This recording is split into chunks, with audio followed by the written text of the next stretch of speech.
Alors, Après avoir obtenu un brevet professionnel de responsable d'exploitation au lycée agricole de Courcelles-Chaussy, Samuel a fait sortir de terre son jardin il y a 4 ans. il faut une bonne dose de détermination, parce que c'est presque du 7 sur 7, hein. Parce que la semaine, on va travailler sur le terrain, on va mettre en place, on va récolter, on va planter, arroser. Et le week-end, on vend, c'est la distribution.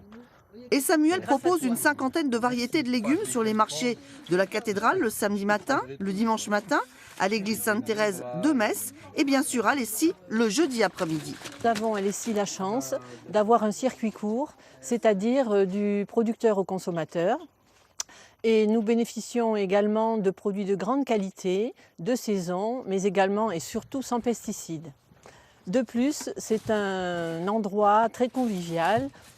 Il y a un vrai sens à ce que je fais, j'ai l'impression de faire vraiment, humblement, hein, je dis ça, de faire un peu le bien autour de moi.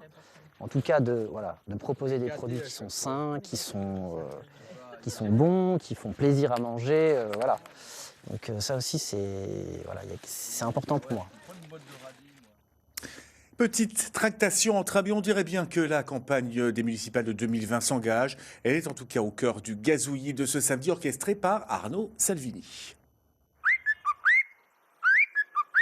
Le gazouillis de la semaine, c'est toute l'actualité politique du coin. Nathalie Griesbeck renonce à la mairie de Metz. L'ex-députée européenne Modem, pourtant favorite des sondages, jette l'éponge donc. Elle l'a annoncé mardi, elle ne sera pas tête de liste au municipal. Volonté de retrouver les siens, de se consacrer à la création d'une ONG pour la protection des enfants selon elle, à faire des emplois fictifs du Modem, diront d'autres. Les raisons sont vraisemblablement multiples et lui appartiennent de toute façon. Toujours est-il que pas tête de liste ne veut pas dire pas candidate sur une liste. Et Nathalie Griesbeck n'exclut rien. Dans le duel de marcheurs qui s'annonce entre Richard Lieuget et Béatrice Agamemnon, son cœur pencherait plus volontiers pour Agamemnon. Cette dernière vient d'ailleurs d'enregistrer un soutien de poids, celui de Jérémy Aldrin, membre d'Agir, la droite pro-Macron. Alors dans le match Lieuget-Agamemnon, ces soutiens pèseront-ils dans la décision de la commission d'investiture d'En Marche? Réponse des hiérarques parisiens, vraisemblablement ce lundi. Laurent Garcia est-il fatigué de l'Assemblée nationale? Non, répond le député Modem de Meurthe-et-Moselle qui vient pourtant de se déclarer officiellement pour redevenir maire de Laxou en 2020. Une candidature lourde de conséquences car en cas de réélection, il devra abandonner son siège de député. Alors pourquoi quitter un mandat pourtant qualifié de formateur, d'enrichissant? Eh bien tout simplement parce qu'il a fait ses comptes. La réforme constitutionnelle devrait en effet faire passer le nombre de députés de 6 à 3 en Meurthe-et-Moselle, avec des méga circonscriptions où la proximité avec le citoyen aura perdu tout son sens. Ça n'est pas sa conception de l'action politique. Laurent Garcia veut donc retrouver la chaleur des Laxoviens et des Grands Nancéens. Reste que l'élection ne se fera pas dans un fauteuil et il y aurait déjà 3 listes face à lui, dont celle de l'actuel maire de Laxou, à qui Laurent Garcia avait laissé sa place en 2017. Et je rajoute également cette info concernant la candidature de Laurent Hénart à un second mandat à la tête de Nancy. L'actuel locataire de l'hôtel de ville nancéen a obtenu le soutien officiel de La République En Marche. C'est Pierre Persson, le secrétaire adjoint du parti présidentiel, qui l'a confirmé hier en marge de la visite d'Emmanuel Vargon, la secrétaire d'État à la transition écologique. Et puis un mot de dimanche en politique qui vous donne rendez-vous demain à 11h25 sur France 3 Lorraine. La crise des urgences et le mal-être des hôpitaux, ce sera le thème de ce rendez-vous présenté par Francine Dubail. La place de la République accueille jusqu'à 22h la seconde édition de la fête atomique, organisée entre autres par le comité mosellan de Sortons du nucléaire. La vocation de ce rassemblement est de parler du projet d'enfouissement des déchets nucléaires à Bure. Il suffit souvent de donner des chiffres pour que les gens soient assez édifiés. Donc on leur dit que c'est un projet qui a une durée d'1 siècle et demi, qui est irréversible, hein, c'est-à-dire qu'au bout de ce temps-là, on aura enfoui le parc, les déchets de notre parc nucléaire et qu'on ne pourra plus revenir en arrière. Donc avec tout ce que ça comporte comme risque accidentogène, voilà. Boucs-sur-Ule devient le village de la science jusqu'au 11 octobre. La petite commune près de Mirecourt propose un grand nombre d'animations variées pour rendre la science plus attractive à tous les publics. Franck Gaillet avec Philippe Drouot. Amener la science là où les gens vivent, à la campagne en particulier, Boucs-sur-Ule, 160 habitants, est fidèle à l'événement et ça commence avec les oiseaux sous la pluie pour un rendez-vous physique et ornithologie.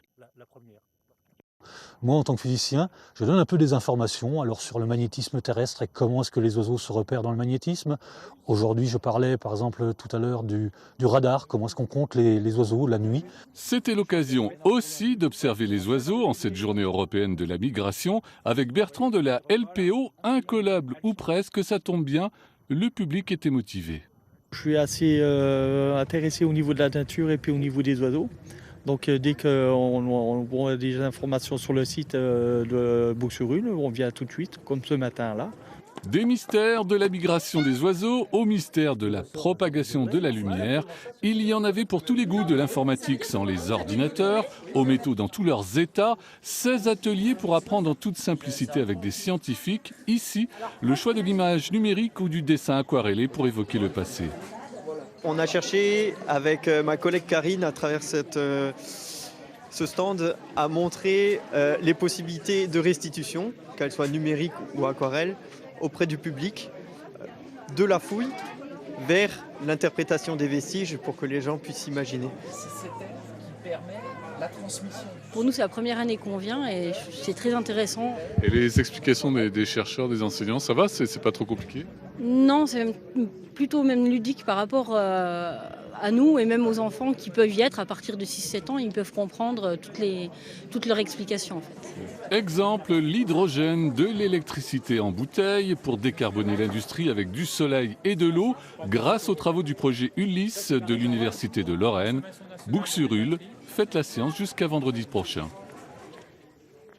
Le conseil départemental de Meurthe-et-Moselle accueille jusqu'au 13 octobre une exposition sur l'aventure spatiale russe. Elle a été inaugurée ce matin en présence du cosmonaute russe et vétéran du vol spatial Andrei Borytchenko. Il a notamment travaillé aux côtés de Thomas Pesquet au sein de la station internationale. Rencontre avec François Louis et Arnaud Salvini. Il signe des autographes comme une rockstar. Pourtant, son visage est inconnu de la plupart des Français. En Russie, Andrei Borytchenko est une légende du vol spatial. Il a grandi dans les années 60, au temps des pionniers soviétiques. C'était l'époque où on parlait beaucoup de l'espace, il y avait beaucoup de documentaires, il y avait beaucoup de publications, beaucoup de récits, de livres fantastiques. Tout ça m'a poussé à devenir cosmonaute. Lors de son deuxième vol en 2016-2017, le cosmonaute